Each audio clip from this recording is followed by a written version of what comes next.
Pull up, grab the fuel nozzle, and get ready to fuel up on trends and strategies to grow your travel center business in this episode of the Truck Stop's Here, brought to you by NATSO. Now, here's your host, Amy Toner. Hello, and welcome to today's episode of the Truck Stop's Here. I'm your host, Amy Toner. You are listening to the Truck Stops Here, NATSO's podcast. NATSO is the National Trade Association for Truck Stops, and our mission is to advance the success of truck stops, travel centers, and this podcast is just one of the many ways that we do it. Today, I'm joined by NATSO's new Director of Government Affairs, LeeAnn Goheen. While LeeAnn is new to NATSO staff, she's been a member of NATSO's Government Affairs team for many years while at SEPSO and Johnson. Welcome, LeeAnn.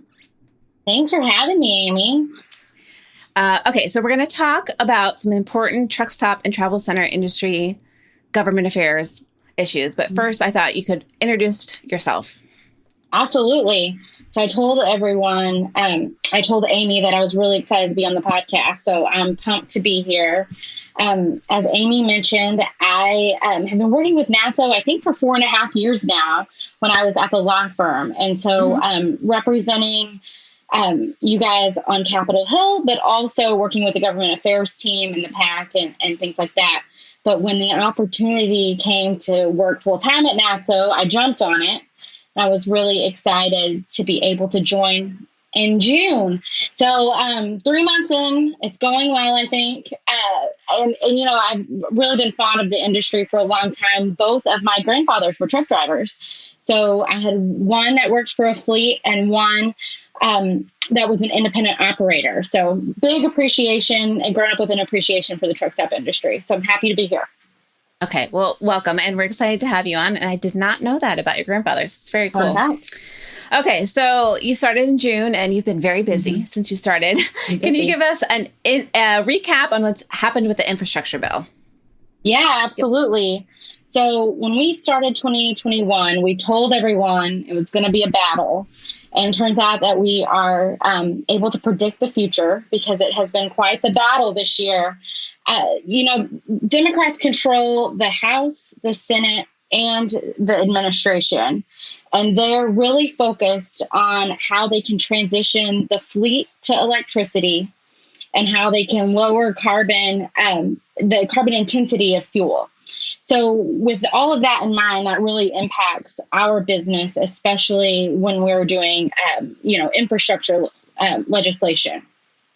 So the big piece in NATSO's general framing of, climate issues and infrastructure is that if we're going to shift the fleet to electricity, it should be done with incentives rather than mandates. Mandates never work, and you need a robust marketplace to offer fuel to, drivers of electric vehicles. And we think that we're key to that, and fuel retailers are key. And one way to do that is making sure that you are installing EV charging infrastructure at places that drivers want to stop to refuel. And, our view is always that travel centers are real estate companies. They're located in key spots where drivers want to refuel. So we're part of this conversation. And the House went first, and that was a partisan bill, and we knew that would be the case. And it included a provision that would allow EV charging at rest areas and at park and ride facilities. And that was done because Democrats are trying to get EV charging stations everywhere as quickly as possible. And so that's kind of the reason behind it. But they're doing it in a way that doesn't allow the market to be able to provide those things and really build up around a way that's sustainable. So, commercialization for NATSO members is our key top issue. It's something that everybody's really familiar with. And with EV charging, it is for all of the traditional reasons that we advocate against rest area commercialization. But more than that, the most offensive thing about offering EV charging at the rest area is by doing so, it completely undermines all of the NATSO members who are trying to make investments right off the highway in EV charging. And so we made sure that message was shared with Capitol Hill. But regardless of that, there was enough support for a bipartisan amendment that would have removed that EV charging provision from the House. And NATSO members worked with, our other industry stakeholders, with members of Congress, to really share the message that this is just going to undermine what your point is. You want to expand EV charging, this is the way to do it. At the beginning of July, the House passed its version of the infrastructure bill, and it included EV charging at rest areas. So turn to the Senate. And the Senate's a different beast, and it's meant to be that way. You have 100 different senators, and they all have a fair amount of power. And for infrastructure, there was a bipartisan group of only like 10 senators that were really working with the White House, that knew that if they could come together on a package that was a bipartisan, robust, transportation-focused infrastructure package, that they might have success for actually being bipartisan. And that's something that we've all been wanting. And they were successful. And then that's what ultimately passed the upper chamber. But one draft of that Senate bill had snuck in through like a back door a provision that would allow rest area commercialization with regard to EV charging. And so NATSO worked really hard with its members, with other stakeholders, to make it clear that that is a non-starter for us. And so ultimately what passed the Senate did not include that EV charging provision, which is a huge win for the industry. You mentioned that a few members, I'm sure many members, helped you. Can you talk about the way NATSO members use their grassroots power? Yeah, absolutely. So NATSO members, we're a pretty small industry when it comes to numbers, but we're mighty. And I think that our members are the best ones. So, we worked with folks, and they've made investments in these relationships for a long time. So, it's really hard to call and say, I really need you to do this for me if you've never built the relationship. And so NATSO members are really good about making a friend before you need a friend. But with regard to the Senate, we had folks that were in key positions across the country. Our folks were able to be nimble and engage quickly and respond to our requests to send emails. They had to respond quickly, and they did. And, we within 48 hours, it was out of the bill, which was really just a big testament of our members. And one thing I will also note about, grassroots efforts, I was talking about that effort in the House to do that amendment. Donna's truck stop in Washington is looking at installing EV charging at their location, but they have a rest area both north and south of them within like 20 miles. And so they explained that to the member of Congress that came to visit their truck stop, who just happens to be a senior member on the transportation committee. So he was the one who was pointing back to Donna's and saying, these folks are trying to install EV charging. If we undercut them, we're completely, ruining the market that we're trying to create. And so ultimately, he was the one that offered the amendment and has been the biggest champion. And that's truly because of grassroots efforts, of hosting a member of Congress at your location. That type of effort allows for, when we're in trouble, to be able to reach out to our friends. To use that real world examples from outside the Beltway. Absolutely. Yes, absolutely. Okay. Is there anything else that's important to the industry in the bill? So those are the things that are not in it that are the ones. But what's in it that is really helpful, there are some grants that are made available for folks that want to install EV charging off the highway.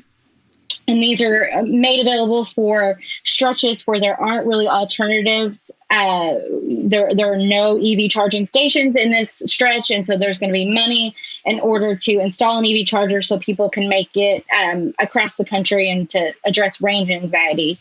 And, there are some priorities in place there, and just a big effort that NATSO is trying to make is to make sure that the people that are receiving the money are private businesses who are really putting their own skin in the game in order to make, these infrastructure investments, and not to give the money to people who might have other sources, like rate basing their investments across the entire utility scheme.